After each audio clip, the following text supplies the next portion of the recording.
All right, welcome back. Episode number 123. That's such a great number. That's an easy number. Easy to remember.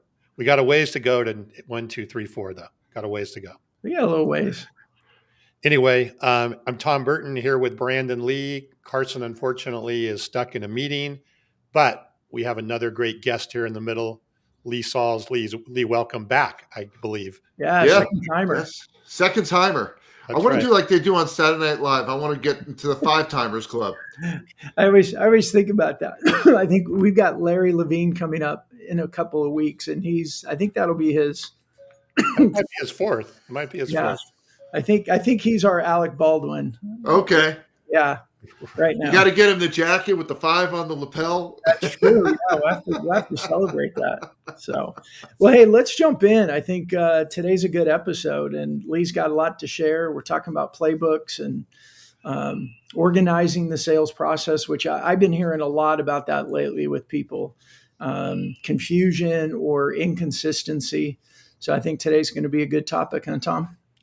Yeah. Before we start, though, do you want to tell everybody who sponsors the show? And I do, because I get in trouble if I don't do it for my team. So everybody, welcome to Mastering Modern Selling. If you're here live with us, you're on LinkedIn or YouTube, and you add comments, we're going to see them, and we like to pull those in and answer your questions or respond to your comments. So please do that. And if you're on the podcast, thank you for listening. We really appreciate you. And hey, if you're finding value out of this, we'd really appreciate, give us a review. And if you really like it, want to share it with people, it's real simple on your phone, screen capture it, share it with people, let them know about Mastering Modern Selling. But my job today is to know that this episode is sponsored by Fist Bump. It happens to be my company, which is part of the reason why we do the show and promoting it. And hey, at Fist Bump, we help C-suite and sales leaders become more connected, more relevant, and more influential in their industry. We're talking about playbooks today. We have a LinkedIn outreach playbook where we take content from shows like the one you're listening to, and we put it into an outreach campaign for emails and blogs and newsletters and LinkedIn direct messages. At the core of everything we do, it really revolves around this modern approach to everything we talk about on the show. It's not about pitchy and having commission breath. It's about sharing really valuable information that is very applicable to your ideal customers. So as an example today, we've got Lee. He's going to share great information, great educational insights. And afterwards, we'll take content from the show and we use it in emails and blogs and newsletters and social content. We share it with in direct messages. And we do that for ourselves, and that's actually what we do for our customers as well. So if you have an interest, you have a need there with your outreach, you can find us at getfistbumps.com. So, hey, let's get on with Lee. Hey, well done, Brandon. Thank you. Yeah, Lee, welcome back again. And, I know we have some really good things we're going to dig into, but kind of quickly reacquaint everybody who you are, what your background, what you do, all that kind of fun stuff. Sure. Again, I'm Lee Sauls. I'm a sales management strategist. My firm is Sales Architects. You've probably seen my videos, probably on LinkedIn, Lee's Lessons, short videos, 60 to 90 seconds, get in, get out. I've written books, Sales Differentiation, Sell Different, and I have a new one coming out in September titled The First Meeting Differentiator. And we already have you booked in October to come talk about your new book. Yes, we do. Yep. So I'll be a 3-timer. So I'll get a 3 on the lapel. You could get the 5 by the end of the year if we keep rolling like this. We're going to work on it. Keep writing books, Lee. We'll keep bringing you back. Thank you. All right. Well, so, today we're going to, hold on 1 minute. I have to stop all my beeping here. All right. So, Lee, we're going to talk today about custom sales playbooks. Mm-hmm. I guess the first question that comes to my mind is, well, why wouldn't most organizations not have a custom sales playbook? I mean, and maybe what do you define as that custom sales playbook? Great question. And so this comes back to something we talked about during our first interview. And you may recall we talked about this fallacy that companies have that they hire great salespeople. Does that ring a bell? See, I don't believe that there's this entity called a great salesperson. It doesn't exist. And I can prove it. I love it when executives take me to task on that. I'll say, how many of these so-called great salespeople, if you hire great track record, polished look, gift of gab, but they failed in your company.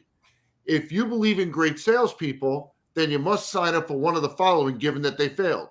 Either this salesperson showed up at your doorstep and completely forgot how to sell, or your company is the worst company in the history of business to sell for. It's got to be one of those two if you believe in great salespeople. See, the issue is the Hey, placement. I have a question though, Lee, before you go on. Yeah. What percentage of the people answer that question, yes or no? Like what percent have that, strikeout when they hire the quote unquote great salesperson? Everyone. Everyone. Okay. Every employer has countless stories of what they believe they were hiring a great salesperson, and then 90 days later they're walking that salesperson out the door. And of course, it's always the salesperson that who failed. The company had no responsibility for that failure. Rock star on day one, dud 90 days later. So the issue is the placement of the word great. Greatness isn't a standalone quality. It's an attribute of the relationship between a salesperson and a specific role in a company. I believe every sales role is unique, like DNA. The factors that lead to success, failure, underperformance are different in every sales role. So because executives have this belief that they hire great salespeople, why do I need a playbook? They should be able to come in here on day one and go generate $1 million of revenue, at least by the end of the week. That's the flaw. So when I talk about a playbook, if you think about when you extend that offer, that salesperson is going to arrive on your doorstep with knowledge and skills. Knowledge and skills that you love so much during the interview that you extended an offer. But what's missing when you don't have that playbook in place is the bridge that connects the potential with the reality in the role. That's the flaw. And like I said, it's founded in this belief we're looking for great salespeople. So if we find a great salesperson, we don't have any work to do. They're just going to produce all this wonderful revenue by themselves. I've got a personal example of that. When my second company, we had a system, we had a playbook that we followed. We did extremely well. Upon selling that company and then me doing, kind of a consulting, I couldn't sell anything and I couldn't figure out what the heck was going on. And it took me a while, a failure, to realize I didn't bring a system. I didn't have a process. I wasn't taking my buyers through the appropriate stages, one step at a time. Yeah. I think in arrogance, overconfidence, I just got in and just started having conversations with people. And I had a lot of great conversations and very few signed contracts. Mm-hmm. Exactly. Exactly. And every executive I talk to has stories like that. And they all trace back to, I think I'm bringing on great salespeople. They should be able to figure it out on their own. Yeah. So you've said before about organizations operate in entrepreneurial chaos. Mm-hmm. What is that, and what do you mean by that?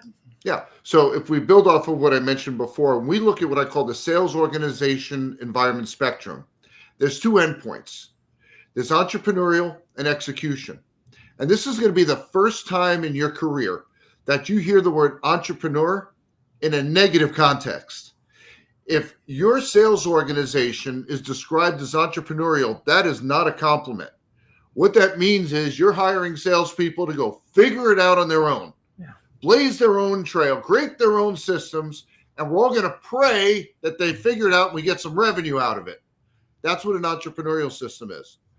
When you go to the other end of the spectrum and we look at execution, these are companies that have fully defined how to sell for them, define the strategy, define the process, provided tools, all documented in a playbook.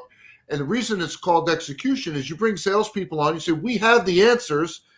You just need to follow the playbook that we've put together. Now, that being said, we don't want to take personalization out of it. We're not trying to create sales robots. The purpose of the playbook is to give them the framework to succeed. That's the purpose of it. So I work with a lot of sales organizations that I don't know if they would consider themselves very sophisticated, but they'll say that they have a playbook. Mm-hmm. And when you start to unpeel that onion a little bit, that playbook is, well, we have an opportunity or a sales process, right? Contact, demo, proposal, right, whatever. obviously, I think there's a bit more into the playbook than your sales funnel or your sales process.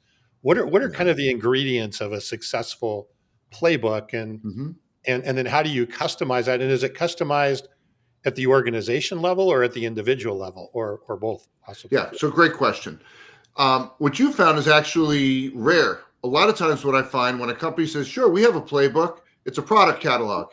Here's Okay. everything we sell. Here's the features and functions of everything we sell. Okay. So let's come back to the premise that I mentioned before, that when we extend that offer, that person arrives with knowledge and skills, and we have to help them bridge that gap, if you will, to apply the knowledge and skills in the role. And you mentioned custom. Custom is geared towards the organization. And if there's different sales roles, you need variations for each sales role. But I'll give you an example of one of the common components that I work with companies to put in place, starting with a decision influencer analysis. A good friend of mine, I don't know if he's been on your show, Antarctic Mike. I was talking to him the other day, and he shared this great expression. He says, before we can see them as a prospect, we need to see them as a person. And I thought that was absolutely brilliant. And that's what a decision influencer analysis is all about. We need to understand what are the goals, concerns, priorities that this person has that we're going to be calling on. Let's use a CFO for an example, that we can address. And the beauty of today is we have this little tool called ChatGPT. And you can go into ChatGPT and create a prompt that says, what are the concerns, goals, objectives, and priorities that a manufacturing CFO has today? And it's going to give you a list, 10 to 12 of them. For that list, you then take it apart and say, which ones can we address? And how can we address it? So let's say of that 10, there's 5 that you can address. That's content that you would put in your playbook that says, for a manufacturing CFO, here are the 5 biggest concerns that they have today that we can address and how we can address it. You know, that type of analysis a year or two ago took a lot of research work. Now it takes about 10 seconds in ChatGPT and you get the raw information. Yeah, and I mean, I would push that a little bit further. Like we have a custom GPT that we created for this purpose. It's all pre-prompt around it. So all we do is drop in the URL of the company, and we get the initial information, and then we can go dig deeper on an individual. We take one of the persons that we're speaking to, Yeah, talk about them, and we get all that information kicked out to us. It's something that in 10 minutes, you can be really prepared for a meeting that, as you said, it would have taken hours, which normally it wasn't done because it took hours and it nobody took hours to do right. it. So you were showing up for these meetings, trying to play catch up from the first second on the call. And Brandon, you're touching upon something really important. I'll talk about tier 1 and tier 2. So tier 1 in the playbook would be manufacturing CFOs and the 5 primary concerns, objectives, goals, and priorities that they have and how we can address them.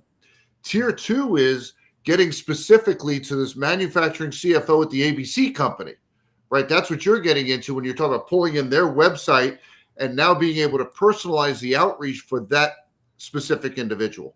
Yeah. So Yeah. Go ahead, Tom. I was just going to say, so it sounds to me, Lee, like what you're saying is the custom playbook is a bit more general. In other words, it's not customer or prospect specific.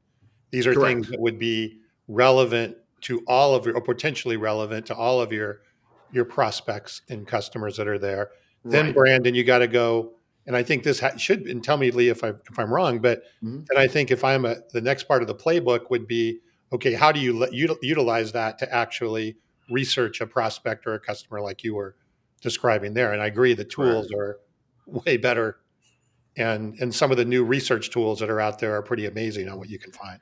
Absolutely. So imagine in the playbook, it would have that information about the manufacturing CFO, the 5 that we talked about. And then after that would be an instruction to the salesperson, which is to get to that tier 2. Go to this website, enter their website in, et cetera, so that you can personalize it for the manufacturing CFO of ABC Manufacturing. Bob says that you sound like Dr. Mark Siegel. I don't know who Dr. Mark Siegel is. I don't know if I know Mark Siegel. Do you know? I don't either. I don't know if I've been insulted or is that a compliment? Bob's going to have to. Bob, you'll have to tell us. That's I'm funny. curious though. I guess that's some research. Maybe I'll go into Chat GPT after this Right. and figure out There who you Mark go. Siegel Who is. that is. And I think Lee, you're you're talking about something that's near and dear to me, which is I think there's so much of this Gen AI and there's all these tools and everybody's trying to sell, Yeah. we'll comment for you, we'll create posts for you, do all that.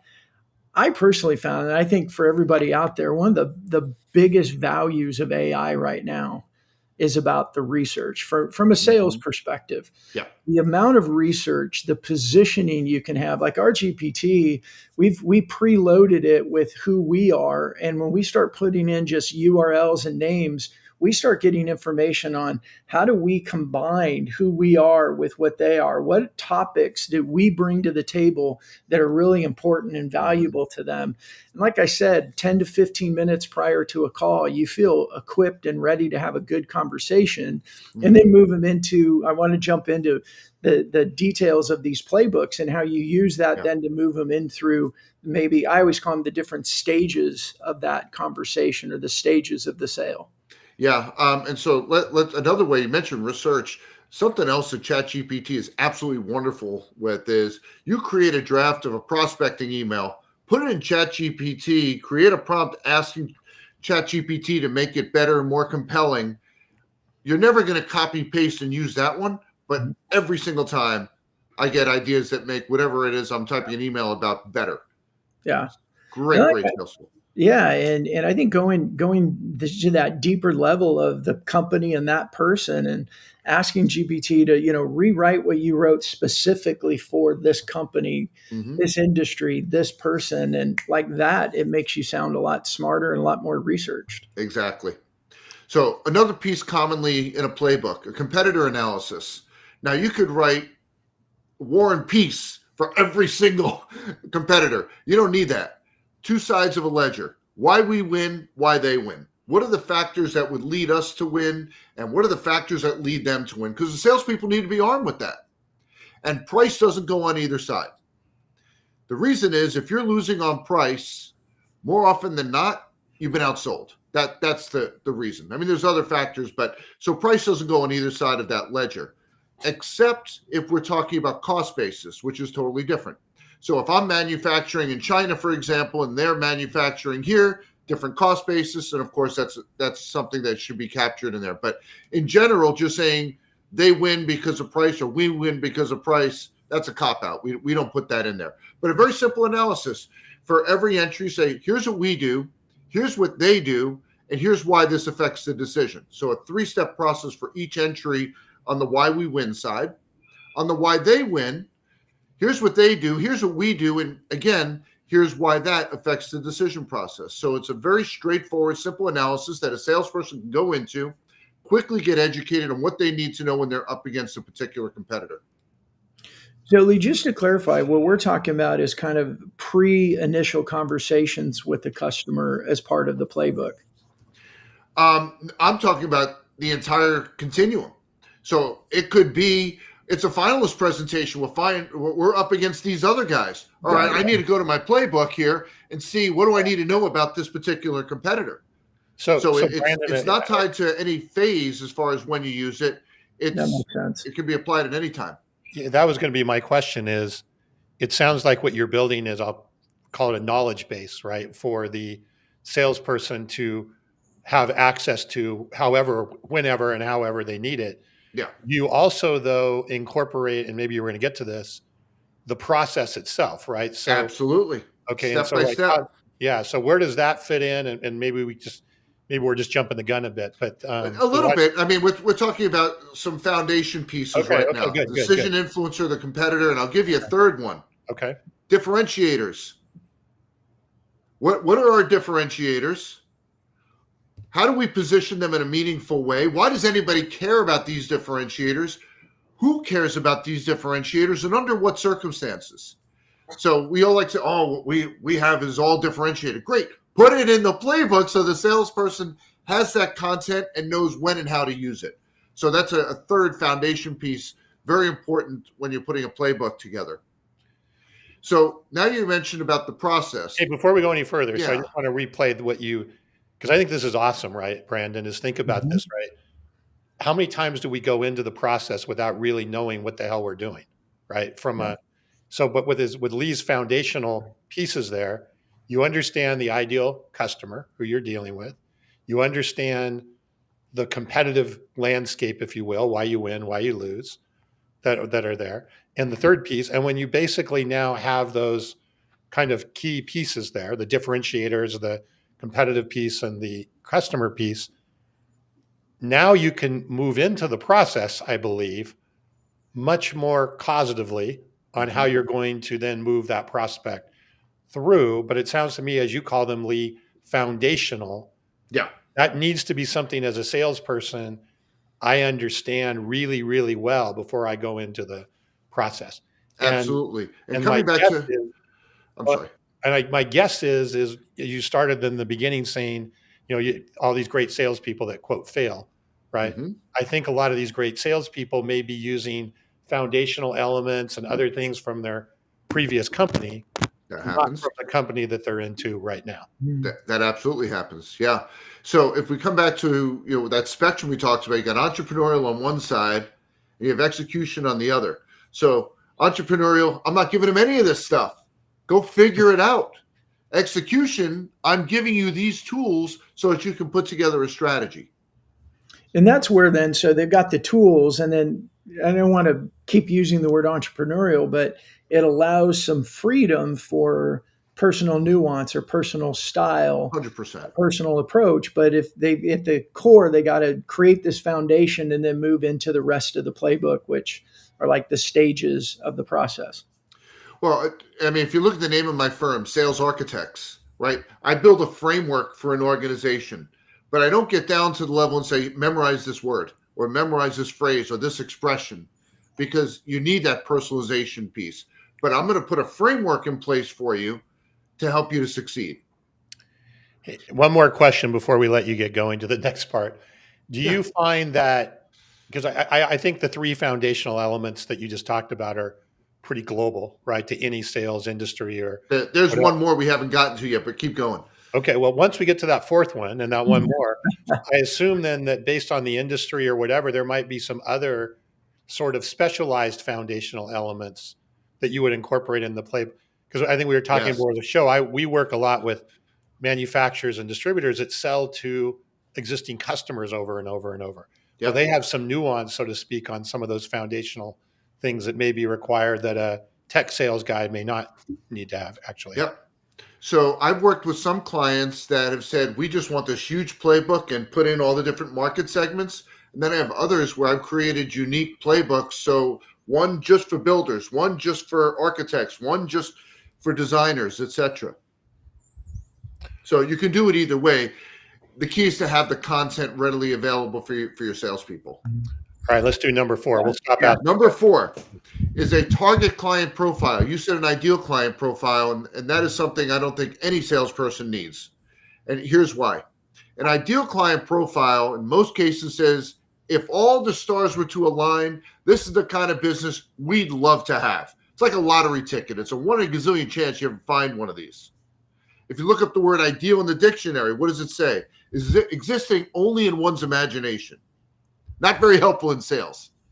A target client profile says, this is who will perceive meaningful value in what we offer. Every sales minute should be spent in the pursuit of those opportunities. And I actually have a free template.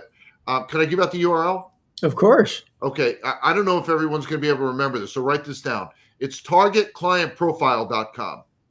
And you can download my template for free. It's a 12-step program. Not that kind.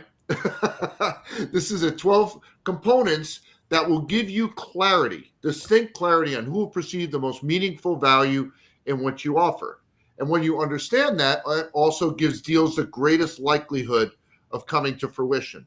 Now imagine that is, again, those 4 foundational pieces for the salespeople that say, basically, these are the ponds to fish in, folks, because this is who's going to perceive the most meaningful value. Now, from there, we get into the how. Okay, Right? hold We on. got the Sorry, foundation. one more thing. We got questions. Just one more. It's like Right. Columbo. I know.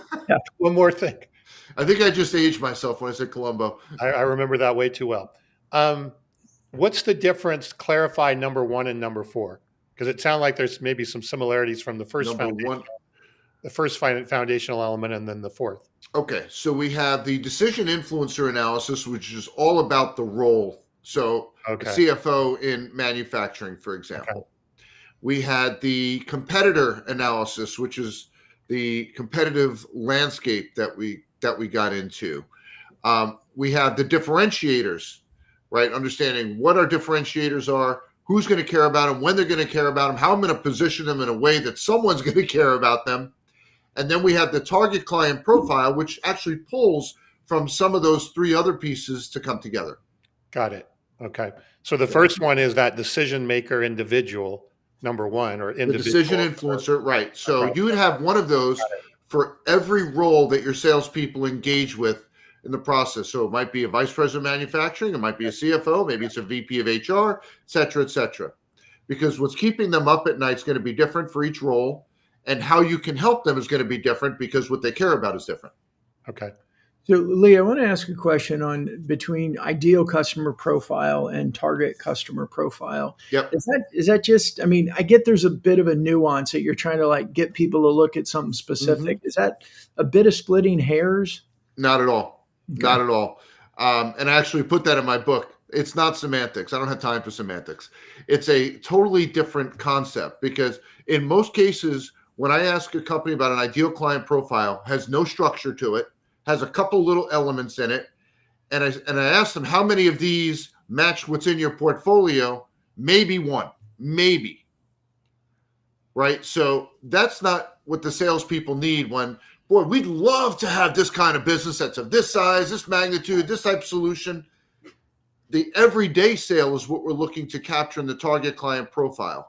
And that's what that worksheet helps to define for sales organizations. Who's going to perceive the most meaningful value? And then every morning, the salespeople are looking for those types of opportunities. So that starts to get into kind of the psychographics and the firmographics a little bit deeper into it. Like it does. What motivates them specifically?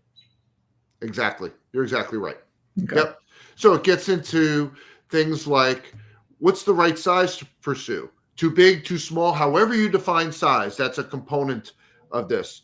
A lot of the clients I work with, there is this window here where this is too small, they won't perceive enough meaningful value. This is too big, we really don't play well here. This is the sweet spot. This is where we need to be focused.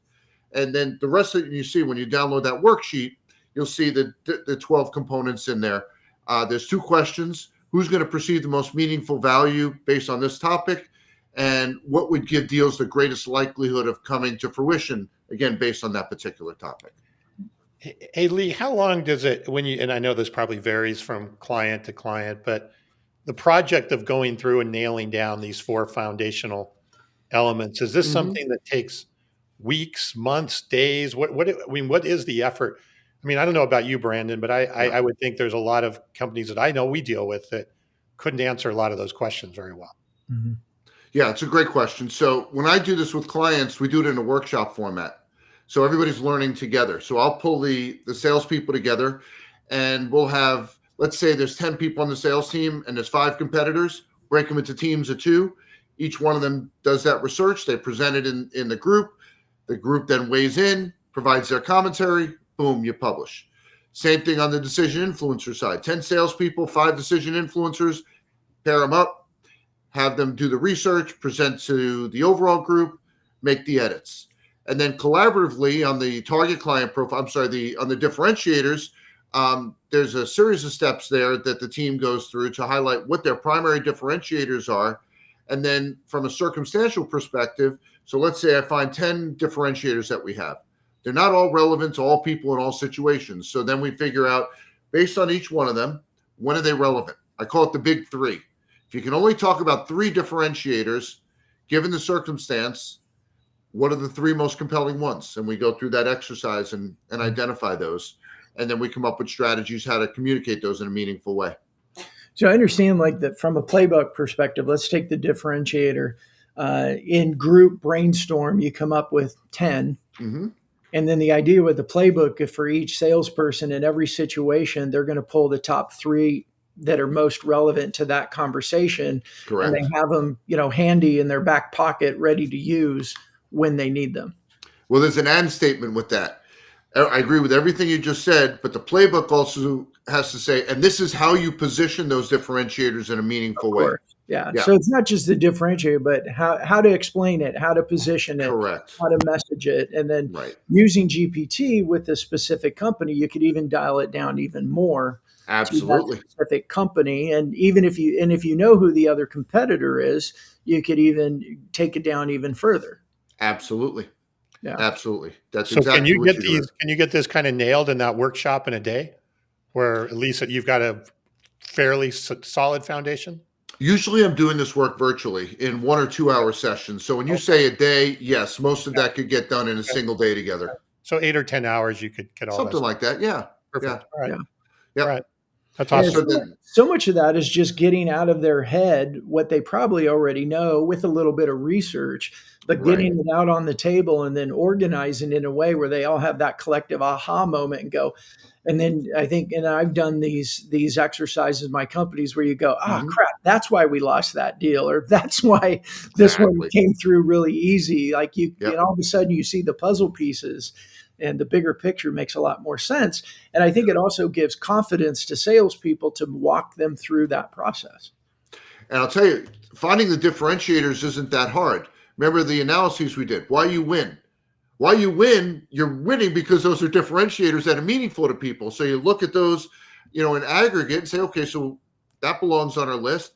You look at the decision influencer analysis on how we can help, and that's another breeding ground to find those differentiators. So it's not like you're sitting there with a blank canvas saying, what are our differentiators? You actually have a starting point because of that work.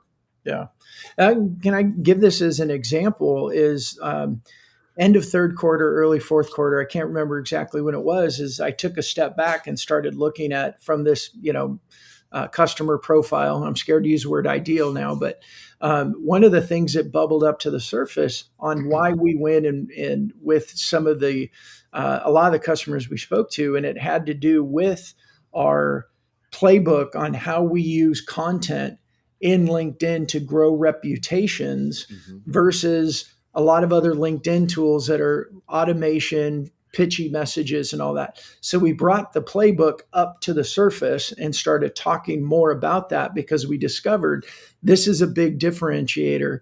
It gives people confidence that there's a system, not just, we're going to go play on LinkedIn now and close our eyes and hope for the best. Exactly. Yeah. Exactly. So should we start talking a little bit about the sales process Yeah. itself? Unless we have about 10 more questions, Brandon, we want to ask before. I know. So Corlee's like, let me get to the meat. We're like, No, that's fine. This is great conversation. You know what? If we don't finish, you can have me back on like That's the true. next couple of weeks, and I'm going to be Lee's on my way really to bucking for getting that badge here. Okay. So what's the first step in most sales organizations? Prospecting. Again, we love the knowledge. We love the skills they brought to the table that we extended an offer, but how do they apply it in this role? So the first thing we've got to look at as far as a consideration in the playbook, is this a takeaway sale or a demand gen sale? And I'm going to use a bathroom environment to describe those two. A takeaway sale is you're buying toilet paper, but you're not buying it from me. And I'm saying you should be buying it from me.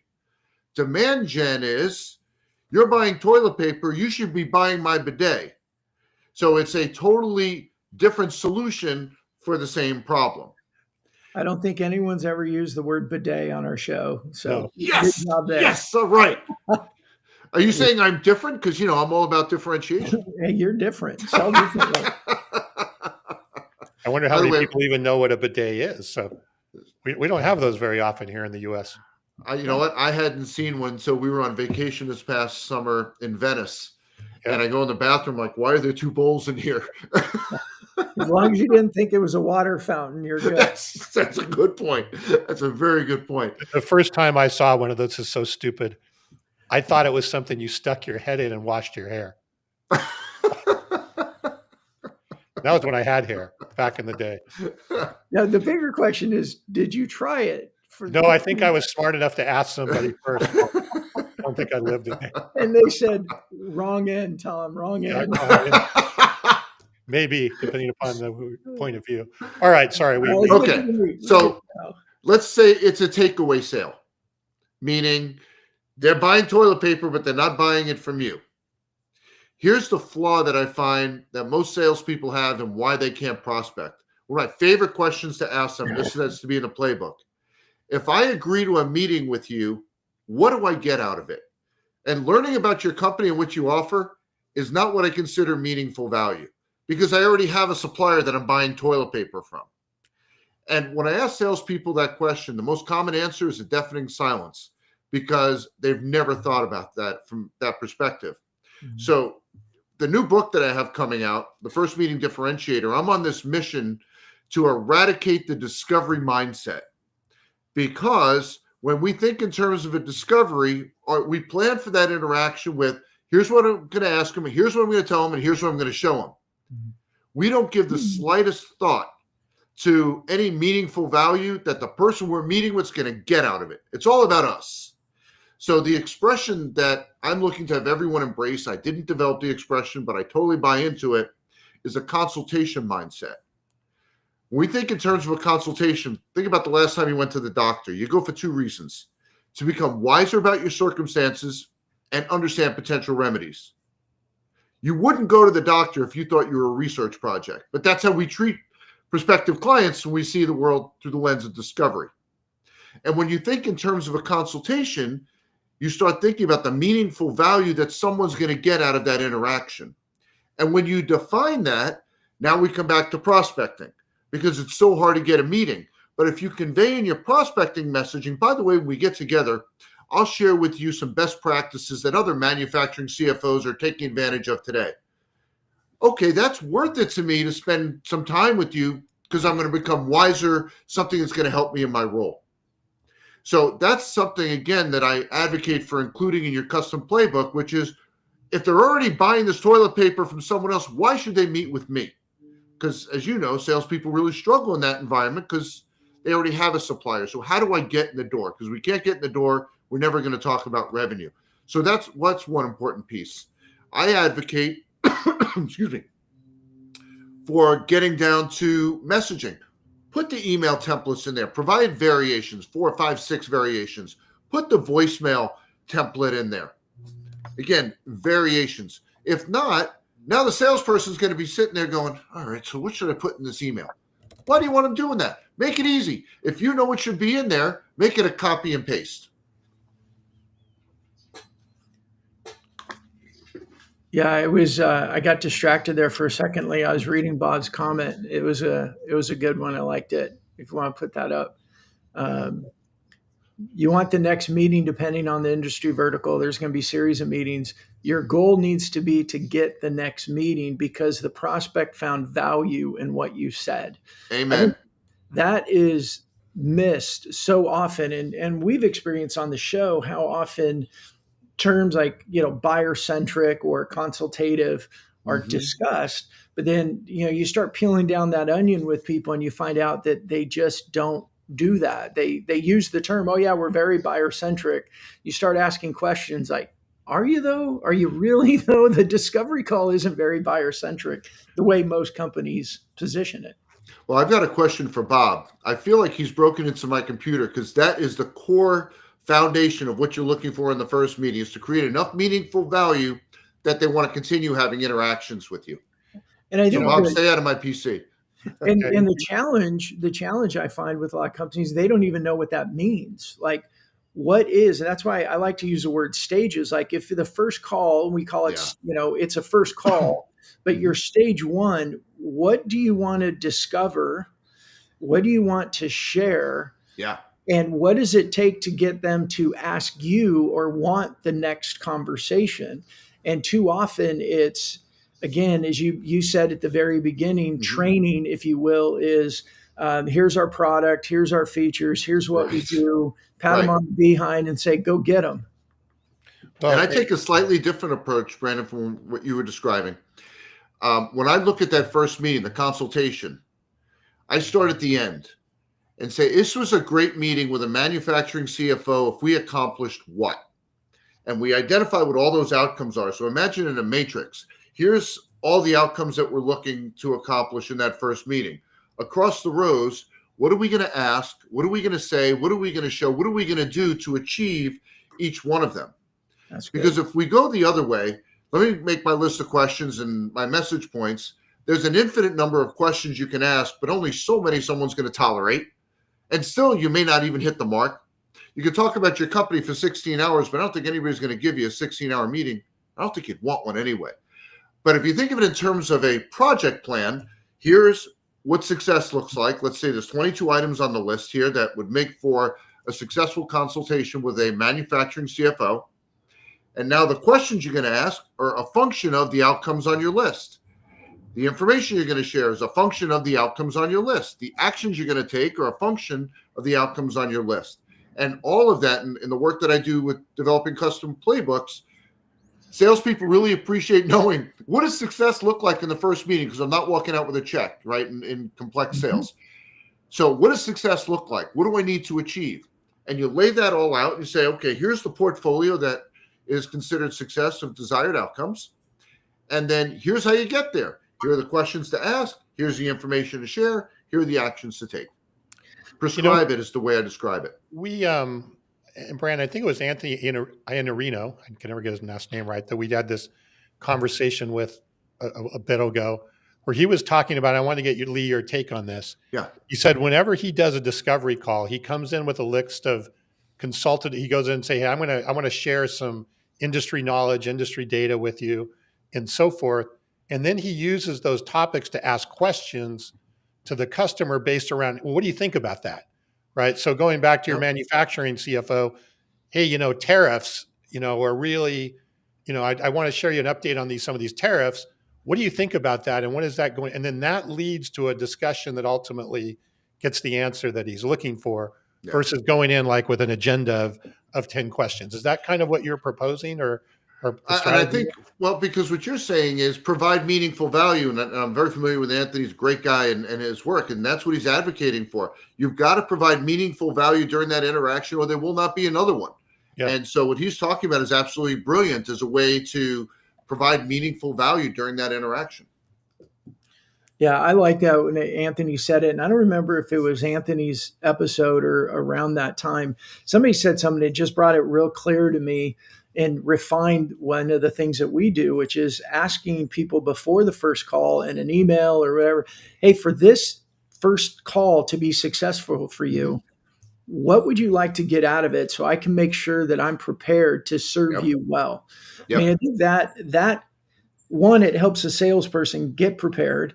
Two, it helps the buyer understand going into it, wow, this is really going to be about me, which is a huge differentiation. Absolutely.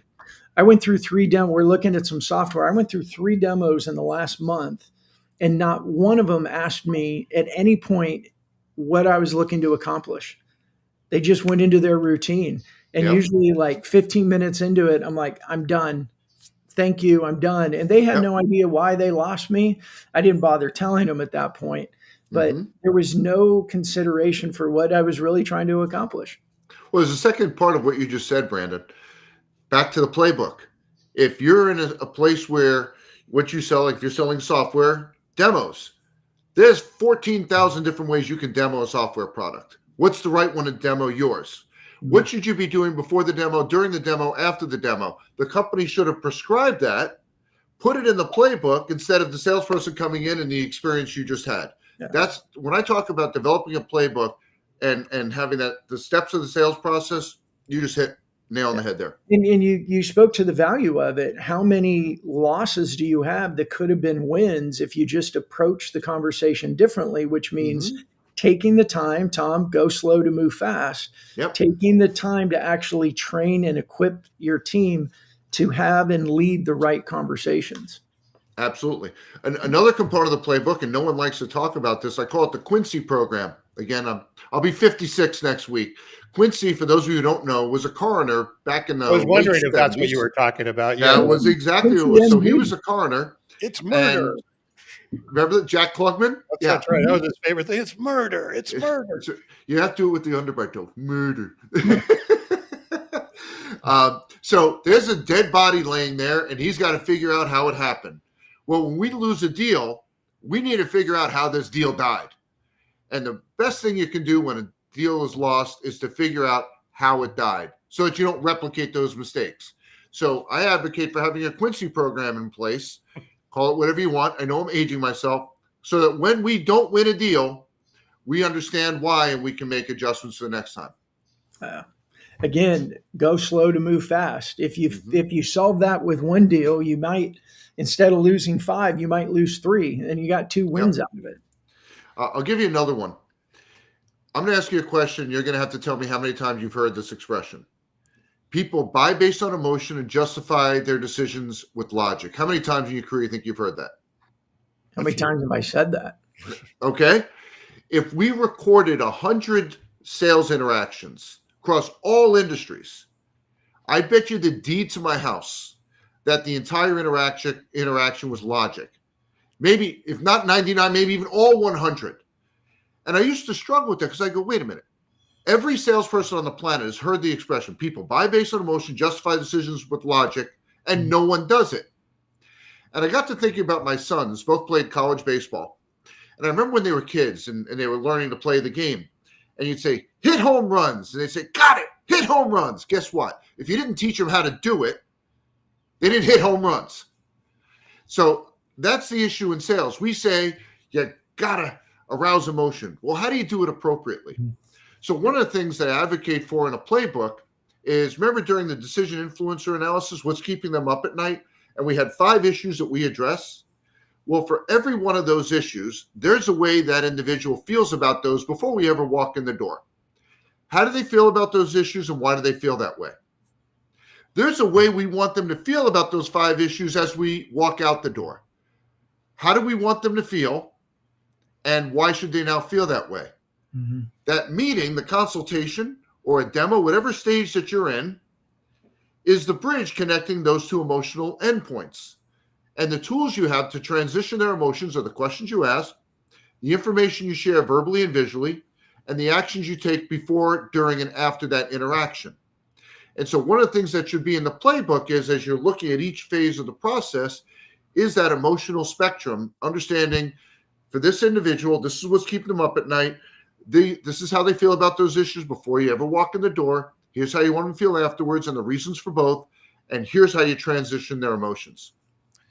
And that's part of winning that next meeting, because if they feel understood, they feel like you're in an advisory position based on the information you shared or the stories you shared, then they're going to get it. And that goes back, Tom, to what you're saying, what Anthony said, he would go in and you'd share like, hey, this is what's going on in your industry. How do you feel about it? What he was sharing, he knew what he was doing, right? He knows like these are the things that are going to tap into the like, oh yeah, that scares the crap out about us too. Right. Yeah, this is what's going on in your industry. This is some of the ways that people are handling it. Right. How are you addressing it? And all of a sudden they feel like this person is guiding us. Mm-hmm. The emotion of, hey, we're following somebody who's a guide and is going to lead us to the promised land. Exactly. So another piece that you want to have in your playbook. We've told salespeople since the beginning of sales time, features and benefits. I added a word to that, features, benefits, and boredom. Right? Because we go in and we lecture on the features and benefits. Great. What we should be doing is sharing relevant stories. And why don't salespeople tell stories? Because it hasn't been documented anywhere. If I was involved in the deal, so I know the history of it, now I can share the story. But if I wasn't involved, I don't know it. So if the company can aggregate stories where they say, here's someone that had this particular challenge, just like you, here's what they were looking to accomplish, here's what we put in place, and here's what the results of that were. Now that becomes interesting. So instead of saying, we talked before, a lot of companies, they say, yep, we got a playbook, it's a product catalog. In a sales playbook, you have the stories, the little vignettes that your salespeople can tell that someone goes, wow, that's really cool. Yeah. I love that. My second company, and this was 20 years ago, we had part of our playbook was we had all the questions we got, which were normally, there was about 10 that you would get. Mm-hmm. And we had a story to share for every question in order to tap into that. And it was a story and then an open-ended question and then shut up, let them talk. And Brandon, so let's say you didn't have that. You hired me as a salesperson today. How would I know these stories? If they're not documented, you don't, or you pick them up potentially through osmosis. Exactly. Hopefully. So what do I rely on? Features and benefits. That's all I got. Yeah. And boredom. And boredom. Lots of boredom. Yeah, I'm a quick learner. I'm a learner, quick learner. Well, Lee, I want to make sure we get through everything before we only got to run the prospect step, right? So don't we have? We were on the, or did we move along on the how part? Well, we're still getting into how. So let's go back to prospecting. So we had talked about create the templates, lay out a framework, and because when you look at prospecting, there's two sides of the equation. When we look at the strategy, a qualitative and a quantitative. So the qualitative is the messaging. The quantitative is, salespeople don't make enough attempts. I left 2 messages, sent an email, they didn't respond, therefore they're not interested. Find a study today that doesn't say it takes double-digit attempts to engage someone. It all says that. The number just keeps going up.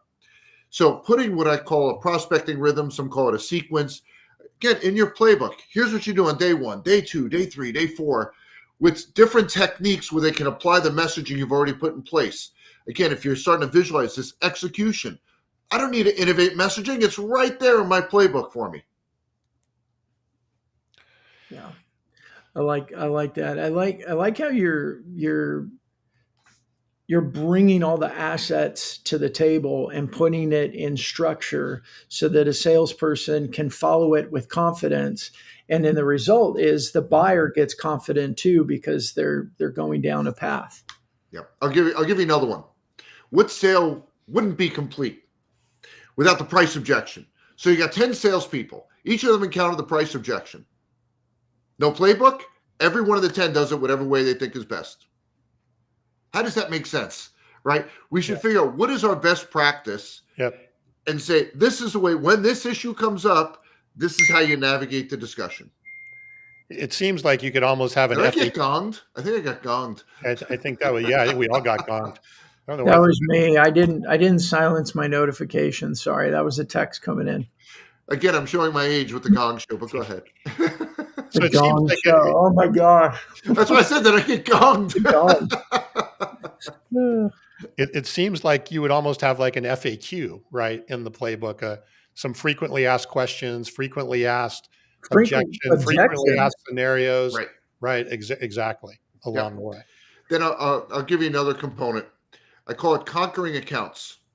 So one of the things in my work with clients, I'll see we have this client portfolio where here's what they're buying, here's what they could be buying, but there's never an initiative to conquer the account, meaning they should be buying everything that we offer instead of buying from multiple sources. Because if we don't do that, we're losing revenue and we're vulnerable to someone that comes in and has that story.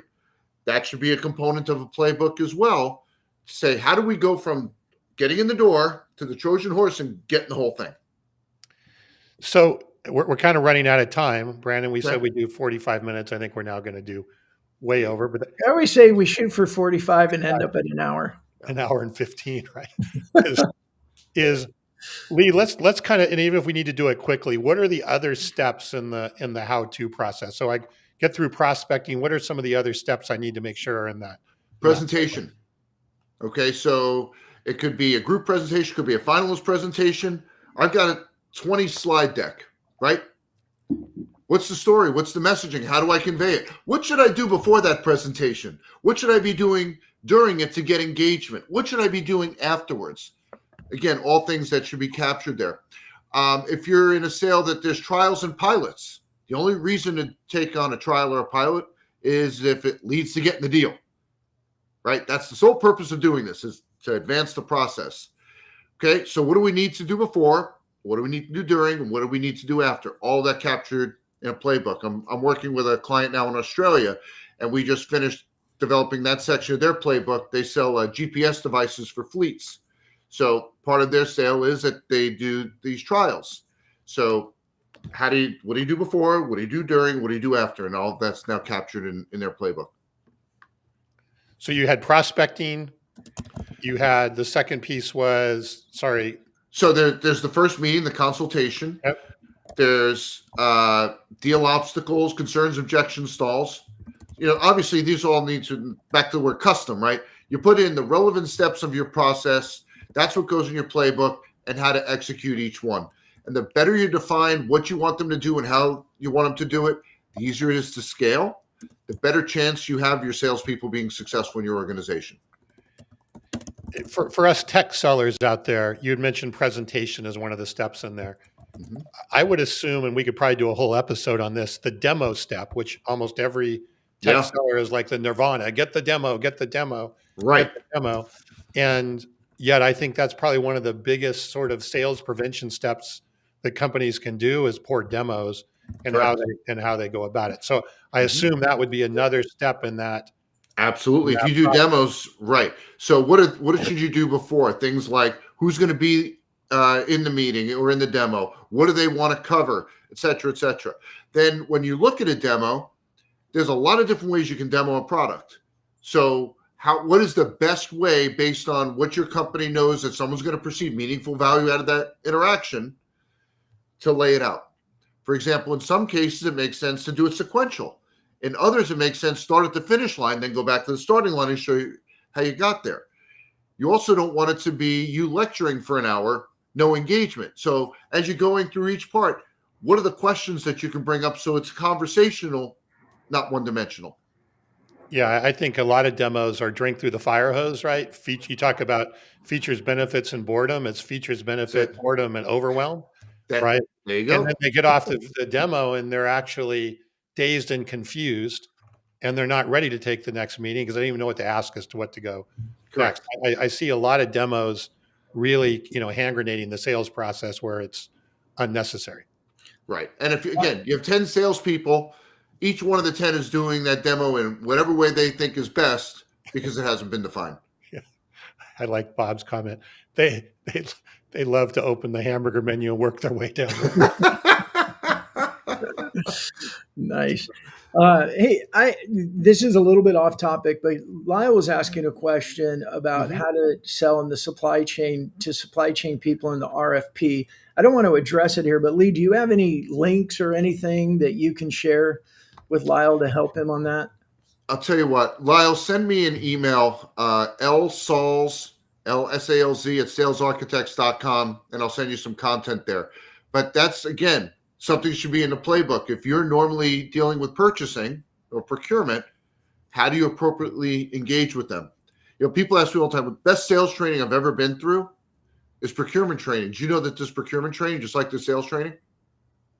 These agents are being trained. So about 25 years ago, I had a chance to go through 3 days of procurement training. Felt like a spy, right? Because I'm learning how they're being taught to buy. And guess what? They're not being taught to buy cheap. Yeah. They are being taught how to evaluate a supplier's quality management system. Yeah. Yeah. One of our clients, Chris Dunn at Blue Hive Exhibits, they're actually going to a procurement conference to go learn because they're realizing how many times they get, they blow up in the procurement process. So they're spending time trying to meet procurement people. Yep. And then recently I met somebody here in Atlanta who was 20 plus years procurement, and now he's training and consulting people how to deal with procurement. Perfect. And he says it's a big opportunity that people haven't been doing. And it's like, you look at that and go, why have we not been training and coaching people how to navigate that very, very challenging? Absolutely. Absolutely. As a matter of fact, I love that training so much. Twice I brought that procurement trainer into my sales meetings. Smart. It was absolutely brilliant. I mean, we're sitting here saying, what should we be telling them? What should we do with them? Well, let's ask the guy that's teaching them what to do. Yeah. Tell them what you're looking for. Exactly. Yeah. That's super smart. It's like I tell my kids at the beginning of every semester, go talk to the teacher or the professor and say, hey, I want to do really well. How can you coach me? What should I be doing to do well in your class? And it's amazing. The other thing I tell them is it's amazing just by asking those questions and engaging them, how much help you get and how much leeway you get. If there's an answer that could go either way, you're going to win it because they care that you cared. And I think procurement's the same way. Yeah, it's funny. I tell my kids the same thing when they were going through college. Build a relationship with the professor. Don't wait until the end of the semester. Go, please help me with my grade. You go there before a paper is due. You go there when you're preparing for an exam, and they will always help those kids that go to see him beforehand and say, you know what, I would focus your studies on this particular topic, or they'll look at the draft of your paper and say, I'd make a couple of tweaks here. Yeah. Absolutely. Well, So Lee, I think did Lisa, we, Lisa yeah, I summarized like it that. well, right? Selling from the same side of the table. Yeah. Uh, Yeah, good stuff, Lisa. Lee, did we hit all the meat? You have more things that we can, I think we gave a good overview. If I okay. come back to Tom's question before about the different components, the key is to look at every step of the sales process and define how to execute it. That's the key. right. So the playbook has two main parts. It has your foundational elements that we talked Mhm. about in the beginning, and then you have your process or your how-to parts. That's right. Obviously, then you would want to go through and make sure that there's alignment between Mhm. those. I think Yep. that would be a good exercise to make sure you've got that alignment back and forth Yep. between them. And now you have something to bring in a person with a lot of skill and a lot of ability Yep. and turn them into that great I'll salesperson. give you one more. Brandon, before we went live, you were talking about a deal you're working on. You got 10 salespeople, all 10 presenting proposals. No playbook. Everybody's doing it whatever way they think is best. Yeah. Why would you do that? You create risk. Define this is how you should present our proposal. But Lee, it takes time to do what you're saying. We don't have time to do this. We have We calls just, to make. We have yeah, calls we're just to going make. to keep losing 80% or more of our opportunities because we don't have Mhm. time to do this. And the answer Hopefully that is sarcasm was thick enough. That's it was awesome. very good. And my answer back to that is you're out there preaching what you're selling has ROI. I can't think of a better ROI for your sales organization. Yeah, Lee, absolutely. this has been great. I think, Brandon, this has been one of the most, I guess, tangible, get down to Tactical. detail, tactical shows we've Yeah. done in a while, and it's been great. Yeah. Lee, I'm sure there a lot of the listeners here would like to learn more, get more information from you. I know I do. So where do you want to Thank you. go to get that? So I purchased a domain that forwards right to a relevant page. If you're intrigued by the subject of custom playbooks, if you go to mycustomsalesplaybook.com, it'll take you right to the page on my website. And while you're there, hit the home button. There's all kinds of videos and things that can help your sales organization improve performance. Excellent. Yeah. Lee, where else can they find you? Is finding you on LinkedIn the best way if they want to message Absolutely. you? Yeah. Yep. Connect with me on LinkedIn. I've got a YouTube channel on TikTok. I'm on Instagram, all the channels, and Your you'll LinkedIn find. group. I Oh didn't, yeah, yes, until this past week when we spoke, I didn't realize your LinkedIn group had 560,000 people in it. yes, yep. It's called Sales Management Executives, and you can join that group. And there's always tons and tons of content. It's the largest sales management group on LinkedIn. Wow. Excellent. Well, Lee, thank you so much Thank again. you. As always, it was excellent. I Great think we're fun. going to Keep get me him. going towards that 5-timers Yeah, club. we're going to get him as 5 times this year, I think, Brandon. I think Yeah. it'll work Oh, pretty we got 3 coming up in October with the new Right. book, and I'm already excited for that one. Awesome. Guys, thank you so much. Yeah, You're and thanks for everybody for the great comments and conversation here. I think that some really, really relevant points today. So thank you to everybody who jumped in. And Brandon, do you know our guest next week offhand? I do. Oh gosh, and Alec gave it to me right before we got on, and I can't remember. Sorry. Okay. Well, it's going to be a good one. That's what It'll I be know. a good one. Yeah, So, thanks so- for putting me on the spot and showing yeah. everybody how unprepared I was. Well, if you had a playbook, you'd be better. There you Right. go.